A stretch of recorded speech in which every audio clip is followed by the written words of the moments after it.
कठिन है रास्ते बहुत, हर एक मोड़ पर खतर। अंधेरे सायों को हटा, दिखा दे मुझको अब शहर। मुझे संभाल, मैं गिरा, मुझे संभाल, मैं गिरा। मुझे संभाल, मैं गिरा, मुझे संभाल, मैं गिरा। सहारा मुझको चाहिए, सहारा दे मुझे खुदा। आप सुन रहे हैं शुभ संदेश मॉर्निंग वॉइस। अब प्रभु का दास ओएम मैथ्यू पटना से वजन से बांटा जाएगा। परमेश्वर के नाम की स्तुति हो। एक और बार प्रभु को बस्तुति में प्रभु का वचन को मनन करने के लिए प्रभु ने दिया हुआ ये सुंदर मौका के लिए मैं प्रभु को धन्यवाद करता हूँ। आज का मनन के लिए रोमियो का किताब पहला अध्याय 1 से लेकर 3 तक पद एक और बार मैं पढ़ना चाहता हूँ। पहला पद, पौलुस की ओर से जो यीशु मसीह का दास है और प्रेरित होने के लिए बुलाया गया और परमेश्वर के उस समाचार के लिए अलग किया गया जिसकी उसने पहले ही से अपने भविष्यवक्ताओं के द्वारा पवित्र शास्त्र में अपने पुत्र हमारे प्रभु यीशु मसीह के विषय में प्रतिज्ञा की थी, जो शरीर के भाव से तो दाऊद का वंश से उत्पन्न हुआ है। पिछले सप्ताह से हम लोग रोमियो का किताब का अध्ययन किया है। कुछ बेसिक बातों को हम लोग मनन किया है। रोमियो का किताब एक महत्वपूर्ण किताब है। कई लोगों का जीवन में इस किताब प्रभाव डाला है। उसका मुख्य विषय परमेश्वर का सुसमाचार। आज हम लोग जिस पद को जो पढ़े हैं वहाँ पर हम लोग इसी प्रकार पढ़ते हैं। पहला पद में पौलुस की ओर से यीशु मसीह का दास है। अंग्रेजी में इसी प्रकार लिखा है, bond servant of Jesus Christ, bond servant of Jesus Christ. आपको मालूम है ये पौलुस कौन था? उनका नाम था शाऊल, जो पहले शाऊल नाम में जाना जाता था। तरसूस करके एक शहर है, वहाँ पर बहुत बड़ा एक बिजनेसमैन था।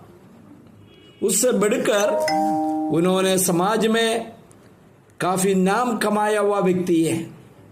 बहुत ऊंचा पढ़ाई रखने वाला व्यक्ति। इस्राएल लोगों के बीच में जो पुराना नियम में काफ़ी जानकारी रखने वाला व्यक्ति था। आज का भाषा में एक पंडित कह सकता है, उतना जानकारी था उनके पास। साथ साथ रोमियो का नागरिकता जन्म से प्राप्त किया हुआ व्यक्ति था। इसी प्रकार का एक पद पाना उस समय में एक साधारण बात नहीं था। लेकिन जब प्रभु में आ गया, इन्होंने अपने आप को परिचय कर रहा है, मैं परमेश्वर का दास है। पौलुस के बारे में ज़्यादा जानना है तो प्रेरितों का किताब इसका 8वां अध्याय से 28 तक अध्याय, गलातियों का किताब पहला और दूसरा अध्याय, दूसरा कुरिन्थियों 11 और 12 अध्याय सब पढ़िए, काफ़ी जानकारी आपको मिलेगा। उन्होंने इस पत्रिका प्रभु में आकर, सेवकाई में आकर लगभग 20 साल होने के बाद इस पत्रिका लिखा है। हमारा भाषा में कहा जाए एक सीनियर व्यक्ति बन गया है, काफ़ी जानकारी पाया हुआ व्यक्ति बन गया है। ऐसा व्यक्ति अपने आप को दास कहना नहीं चाहता, लेकिन इन्होंने अपने आप को क्या बताते मालूम है? मैं परमेश्वर का एक दास हूँ। प्यारे भाइयों बहनों, मसीहत में कोई मालिक नहीं है। हमारा एक ही मालिक है प्रभु यीशु मसीह। अपने आप को दास कहना हमारे लिए एक महत्वपूर्ण बात होता है। बॉन्ड सर्वन या दास जो जिस भाषा में जो नया नियम लिखा है यूनानी भाषा में अथवा जो ग्रीक भाषा में लिखा है उसमें डूलोस शब्द दिया गया। डूलोस, डूलोस का मतलब क्या मालूम है? कंप्लीट सरेंडर, संपूर्ण समर्पित किया हुआ व्यक्ति। जब पौलुस ने जो विश्वास में आ गया, अपना जीवन को संपूर्ण रीति में परमेश्वर के सामने समर्पित किया, उनका अपनी इच्छा है, अपनी जो कुछ जो था सोच रहा था, उन्होंने संपूर्ण रीति में प्रभु के सामने समर्पित करके कह रहा है मैं परमेश्वर का दास है। इसमें एक और बात जो महत्वपूर्ण बात है, जो हम लोग जो पढ़े हैं, जो पहला पद है उस पद में इसी प्रकार हम लोग पढ़ते हैं, प्रेरित होने के लिए बुलाया गया। पौलुस की ओर से जो यीशु मसीह का दास है और प्रेरित होने के लिए बुलाया गया। कौन है प्रेरित? आपको मालूम है, यीशु मसीह अपना जीवन काल में 12 लोगों को अपना चेला होने के लिए बुलाया है, चुना है। उनको बाद में प्रेरित का नाम में जाना जाता है। आज प्रेरित कहना बहुत आदर का बात समझा जाता। पौलुस को भी उस पद दिया प्रभु ने, लेकिन उन्होंने पहले ये पद लेना नहीं चाहता। जरूर प्रभु ने उनको प्रेरित बुलाया, प्रेरित होने के लिए अलग किया है, लेकिन उन्होंने अपने आप को परमेश्वर का दास कहता है। आज मुझे सुनने वाला कोई भी व्यक्ति, आप प्रभु पर विश्वास करने वाला है, प्रभु के सामने अपना जीवन समर्पित किया है, फिर भी आपसे बात करना मुश्किल है। आप बहुत ऊंचा विचार रखकर अपना घमंड दिखाने के लिए कोशिश करता है, दूसरे को अंगीकार नहीं करता है। आपको परमेश्वर का बेटा का अधिकार नहीं है। जब तक आप परमेश्वर का दास बनने के लिए तैयार नहीं है, आपको मसीहत में कोई जगह नहीं है।